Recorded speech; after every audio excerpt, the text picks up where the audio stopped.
KPU Banyuasin telah menerima 500 lebih pendaftaran calon anggota PPK yang akan bertugas di Pilkada 2024 dengan tahapan ujian seleksi tertulis pada tanggal 6-8 Mei 2024 mendatang.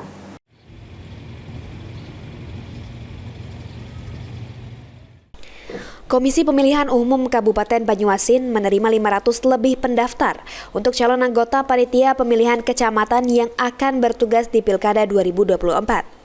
KPU Banyuasin menyebut mayoritas PPK yang bertugas di pemilu 2024 lalu kembali mendaftar.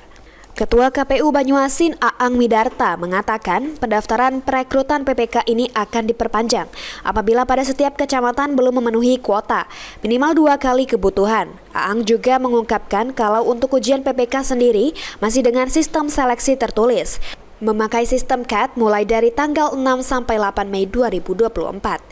Dengan direkrutnya kembali PPK ini, Aang menjelaskan berharap kepada rekan-rekan yang terpilih nantinya bisa menjalankan tugasnya sesuai dengan peraturan perundang-undangan yang berlaku dan juga suasana di Banyuasin dalam keadaan kondusif serta aman tanpa adanya hal yang tidak diinginkan. Apa yang diharapkan Pak untuk Pilkada 2024 di Banyuasin? Harapan kami untuk rekrut kembali dengan harapan rekan-rekan mungkin yang terpilih nanti sebagai badan harus bisa melaksanakan tugasnya sesuai dengan peraturan perundang-undangan yang berlaku.